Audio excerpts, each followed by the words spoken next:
आज आष्टा अनुभाग के एसडीओपी साहब आकाश कुमार अमलकर जी हमारे साथ हैं। आज उनसे कुछ सवाल जवाब करते हैं और उनके साक्षात्कार में जो भी सवाल है उनका जवाब किस तरह से देते हैं। सर, इस प्रोग्राम में आपका स्वागत है। बहुत बहुत धन्यवाद।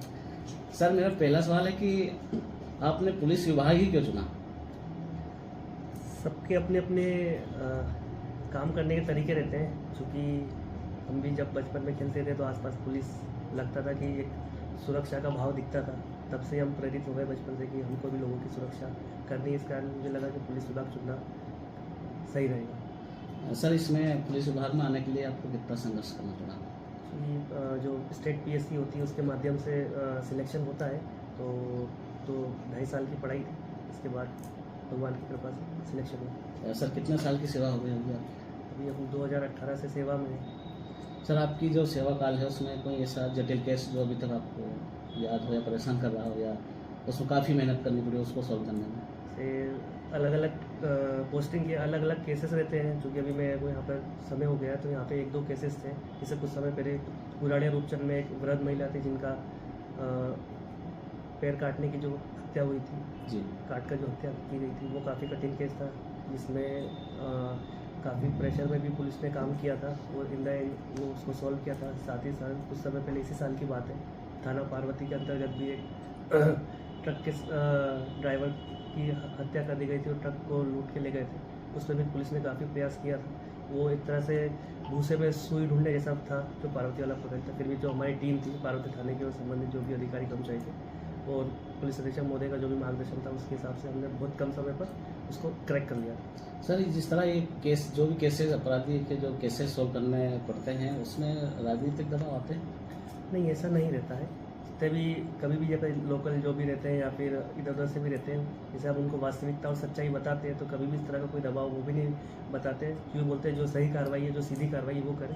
तो अगर हम सच्चाई और बिल्कुल स्पष्टता से अपनी बात रखते हैं तो कभी ऐसा प्रेशर लगता भी नहीं, ना कभी बनाया जाता है।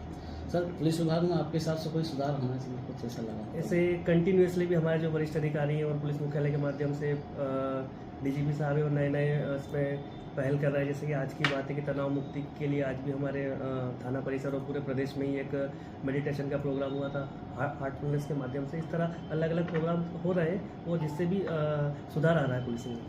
सर, पुलिस और पब्लिक के बीच में जो खाई बदी है उसको कम करने के लिए पुलिस विभाग द्वारा क्या प्रयास किया जाए? समय समय पर हमारे जो पब्लिक डीलिंग होती है या फिर अनेक अभियान चलाए जाते हैं जिसमें पुलिस के माध्यम से छात्रावास में जाते हैं, बच्चों से भी मिलते हैं या फिर कोई ट्रैफिक अवेयरनेस का प्रोग्राम रहता है। इससे जो दूरी है और जो पुलिस के प्रति जो लोगों में धीरे धीरे जो डर या फिर इस तरह की भावना रहती थी वो कम हो रही है।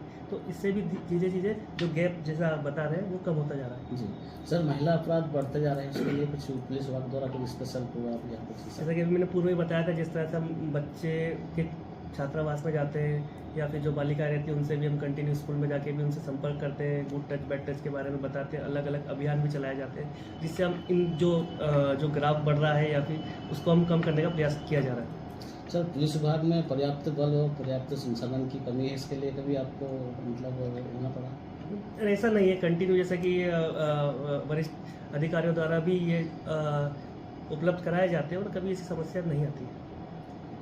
सर, जो पुलिस विभाग में कुछ नए लड़के आने वाले हैं उसके लिए क्या संदेश देना चाहेंगे? उनके लिए यही संदेश है कि बिल्कुल अपने जैसा हमारा पुलिस का ध्येय वाक्य देशभक्ति जन सेवा वो करें और अपने जो भी लोगों की जितनी भी सहयोग किया जा सकता है करने का प्रयास करें। चलो, बहुत धन्यवाद। धन्यवाद। ठीक है, ओके।